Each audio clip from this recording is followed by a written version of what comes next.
इस मन की ऐसी चाल है कि जरा सा असावधान साधक हुआ कि लक्ष्य से भ्रष्ट कर देता है। फिर यही मन निरुत्साहित कर देता है, विक्षिप्त कर देता है। इसी के कथनानुसार चले तो इसी ने भ्रष्ट कर दिया। भ्रष्ट का तात्पर्य होता है जो हम लक्ष्य पे चढ़ रहे हैं उससे नीचे गिर जाना। हमारा लक्ष्य है प्रभु की प्राप्ति, जितेंद्रियता, लेकिन ये मन कई तरह से हमें भ्रष्ट करता है। यदि हमारा किसी से कभी कैसा भी संबंध है, कभी ये प्रियता से भ्रष्ट करता है, कभी भय से भ्रष्ट करता है। सामने वाला प्रतिकूल न हो जाए, बहुत ये सावधानी की जरूरत है। ये कभी भय करके, कभी प्रियता दिखा करके प्रियालाल से विमुख मार्ग का अनुसरण करता है। फिर ये इतना जलाता है, इसी ने भ्रष्ट किया, इसी ने मार्ग से गिराया, और यही इतना जलाता है कि फिर निरुत्साहित कर देता है, भगवत मार्ग में चलने लायक नहीं रखता है। बहुत कृपा पात्र और सुजान उपासक वही है जो इस दुष्ट की दुष्टता को पहचानता रहे। बाहर कोई शत्रु नहीं है, बाहर कोई हमारा कुछ नहीं बिगाड़ सकता। हमारा बिगाड़ने के लिए पर्याप्त है हमारा मन। ये मन ही दुर्दशा करे, मन ही इतना नीचता किए हुए है कि हम बार बार शास्त्र की बात सुनते हैं, बार बार सतमार्ग पर चलने का उत्साह बनाते हैं, और ये दुष्ट ऐसी चेष्टा कराएगा, ऐसा संकल्प बनाएगा, फिर गिराकर निरुत्साहित कर देगा। जहां रति कर रहा है मन वहीं लगा देता है। निराश नहीं होना, इसकी चाल को पकड़ो। ये दो प्रकार से फंसाता है, प्रियता और भय से। बहुत मनन की हुई बात है। भयभीत तो होना मत, क्योंकि निश्चय कर लो कि मरना है, तो इससे ज्यादा भय क्या दे सकता है। हमारी इज्जत श्यामा श्याम है, इससे भी भयभीत मत हो। अगर गलती हो रही है सुधार करो, गलती हो गई है प्रभु अहम त्वाम सर्व पापेभ्यो मोक्षयिष्यामि मा शुचः, आपको कमजोर होने की जरूरत नहीं है। बहुत ध्यान से सुनना, आपको कमजोर होने की जरूरत नहीं है। प्रमाद स्थिति में हमसे गलती हो गई, हम उस गलती को दोबारा ना करें। और ध्यान दीजिए, वो गलती कराने वाला आपका मन है। जब आप आनंदित होंगे, जब आप उत्साहित होंगे, तब ये फंसाएगा, इसकी चाल है। इसीलिए उदासीन अति रही गोसाई, जो उदासीन रहता है उसकी नजर अपने मन पे रहती है। और जरा सी भी उन्मत्तता आई कि फिर मन जो है वो ऐसी जगह फंसाता है। इसलिए बचो, इस दुष्ट की चाल बहुत विचित्र है। और जहां ये पवित्र हो जाता है तो यही भगवत स्वरूप हो जाता है। इसके लिए निश्चय करना पड़ेगा। प्राण चाहे चले जाएं, अब हम न प्रियतावश न भयवश गलत नहीं करेंगे। इसे पकड़ो। श्रीपाद प्रबोधानंद जी कह रहे हैं, श्री राधिके त्वं यदि न प्रसीदेह सीदे मत्राप्य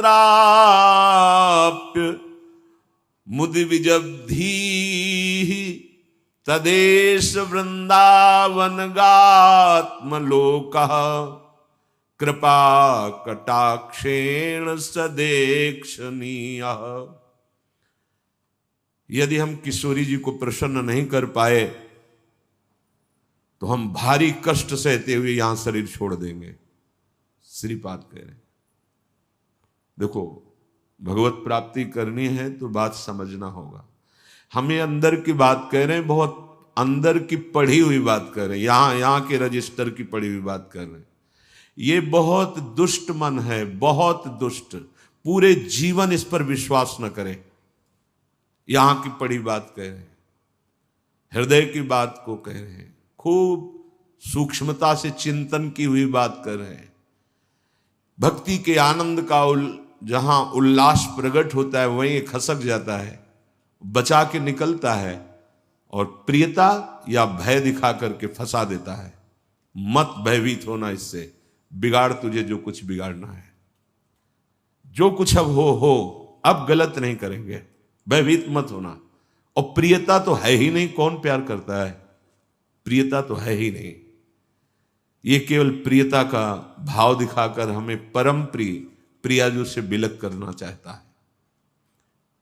इतने बड़े महापुरुष जो ब्रह्मबोध संपन्न है, बहुत बड़ी स्थिति होती है ब्रह्मबोध, कोई साधारण बात नहीं है। वो जब इस प्रेम रस मार्ग का रसास्वादन वृंदावन रस का हुआ तो वो उनको थोड़ी जरूरत रह गई अब प्रेम की। ये हमारे लिए श्लोक लिखा हुआ है। महापुरुष जन जो अपने अनुभव वर्णन करते हैं वो हमारे लिए वर्णन करते हैं। कह रहे श्री राधिके त्वम यदि न प्रसीदे, यदि मैं आपको प्रसन्न नहीं कर पाया इस जीवन में, तो कह रहे हैं आप बहुत कष्ट सहते हुए पीड़ित चित्त के द्वारा मैं अपना देहावसान कर दूंगा, देह छोड़ दूंगा, पर आपसे विपरीत आचरण नहीं करूंगा। बस यहां रुकना होगा, यहां पकड़ो,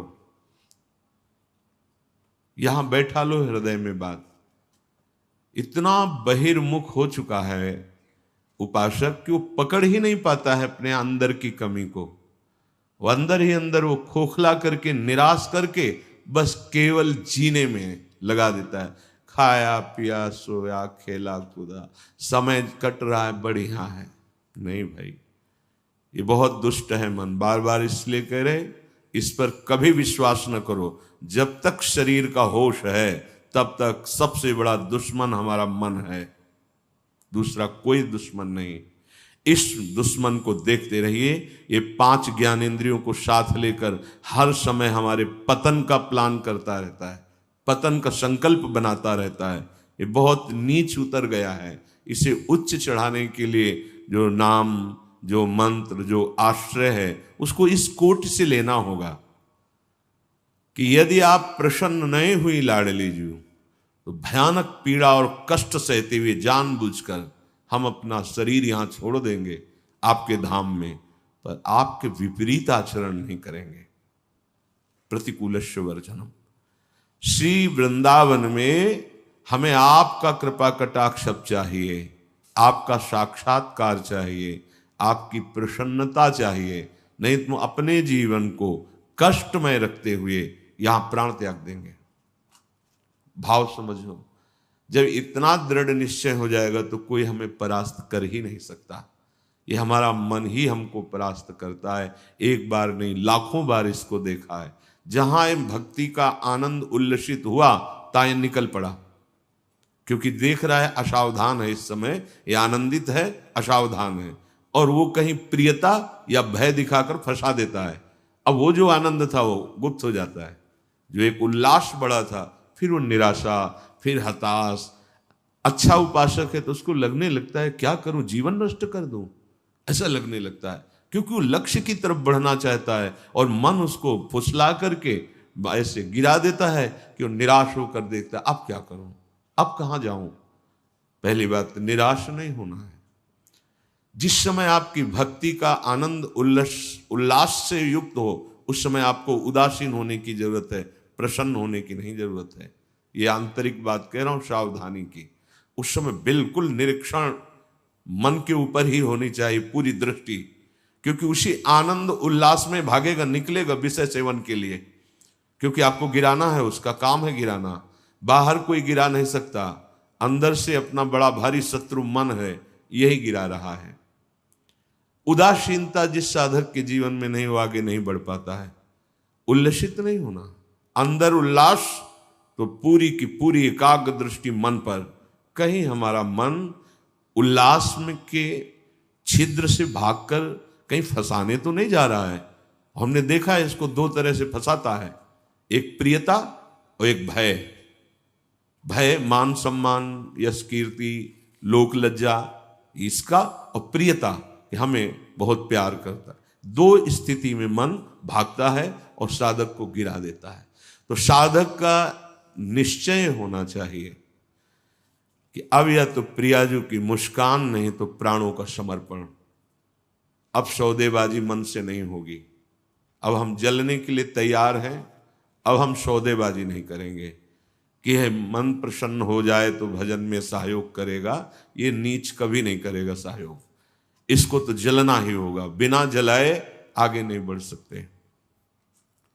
महापुरुषों ने कहा है कि यदि आप अपना जीवन प्रभु के चरणों में न्यौछावर करने के लिए तैयारी कर ली है, जैसा श्रीपाद कह रहे, ये न्यौछावर है कि या तो प्राण समर्पित कष्टपूर्वक हम शरीर, या फिर आप मुस्कुराओ, बीच में हम स्वीकार नहीं करेंगे इस मन की मनमानी आचरण। बहुत निकृष्ट है, बहुत रुलाया है, बहुत परास्त करता है। पूरा जीवन हो गया है इसको लगाते ही लगाते, तो इसको पढ़ पाए हैं कि हाँ ये है क्या चीज। बहुत नीच प्रवृत्ति है इसकी। एक क्षण तो ये वैराग्य की स्थिति में, एक क्षण में आपको लगेगा भगवत प्राप्ति की स्थिति, और एक क्षण में इतनी गंदी स्थिति पैदा कर देगा कि लगेगा अभी तक जीवन में कुछ हाथ ही नहीं आया। साधक की धज्जियां उड़ाता रहता है मन। और गुरु कृपा पात्र जो चाल इसकी समझ गया, हर चाल पे वही लगाम खींच दी, बच गया। नहीं, बहुत नीच प्रवृत्ति का है ये। अगर इसको समझ पाओगे तो आगे बढ़ पाओगे, नहीं तो निराशा पैदा करके भगवान से विमुख कर देता है। लाखों चलने वालों में कितनों को गिरा दिया, आगे बढ़ने लायक नहीं रखा। इसी मन का खेल है। तुम अपना जीवन प्रभु के चरणों में न्यौछावर कर दिए। अब उनकी कृपा की बाट जोहते हुए मस्त रहो। और ये मस्ती मन के निरीक्षण से युक्त बनी रहनी चाहिए। मन को ढील दिया ना जहां कि आज तो बहुत बढ़िया भजन हुआ, आज बहुत आनंद, वहीं निकल के फंसा देगा। यह अनुभव की बात है। आनंद की उमगन में इसके निकलने के चांस होते हैं। वो उसी, जब साधक आनंद उमगन में होता है तब वो निकल कर किसी विषय में उसे बांध देता और उस आनंद को खा गया। जो आनंद उल्लास था, अब वो पश्चाताप की आग जल रही है। अब फिर उसको लगता है इतने दिन मेहनत करने के बाद तो इतना हम चढ़ पाए थे, फिर मुझे गिरा दिया।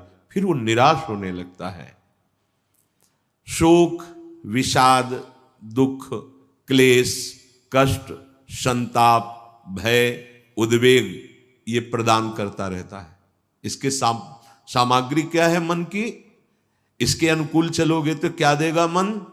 कह रहे हैं शोक पक्का। पर पकड़ में तो है नहीं, ये बहुत खिलाड़ी है। खेल करके और ऐसे तदात्म में बैठा है, तदात्म में कि पीटोगे किसको? तदात्म, तुम्हें तदात्म कर लिया है। अब उसको दंड कहां से दोगे? दंड तो तब दे जब दृष्टा बने ना। वो तो तदात्म कर लिया है। अब जब कुछ नहीं समझ तो आज से भोजन नहीं करेंगे, उसमें कुछ फर्क नहीं पड़ना। वो इतना बलवान, उसको कोई फर्क नहीं पड़ना। तुम 10 दिन के बाद जब भोजन पाओगे तब तुम्हें वहां फिर खड़ा कर देगा जाके, जहां नहीं खड़ा होना चाहिए। ये सबसे बड़ा बंधन मन है। मन ही मोक्ष का कारण है, मन ही बंधन का कारण है। ध्यान दीजिए, जब आपने अपना जीवन प्रभु को समर्पित कर दिया, भगवत प्राप्ति का निश्चय कर लिया, तो अब तुम्हें मन से सावधान रहना है। और किसी से कोई दुश्मन नहीं है। कोई हमें भ्रष्ट नहीं कर सकता त्रिभुवन में। कोई हमारा किसी भी तरह से आनंद का नाश नहीं कर सकता। एक दुश्मन है, वो है मन। ये बहुत अनुभव की बात कहते हैं। जिसने मन पर सदैव निरीक्षण दृष्टि रखी वो आगे बढ़ गया। और जो आनंद में, सम्मान में, प्रियता में, वाहवाही में चूक कर दिया, वहीं मन प्रवेश करके माया में आपको नष्ट कर देगा। लक्षण मन के पास क्या है खजाने में?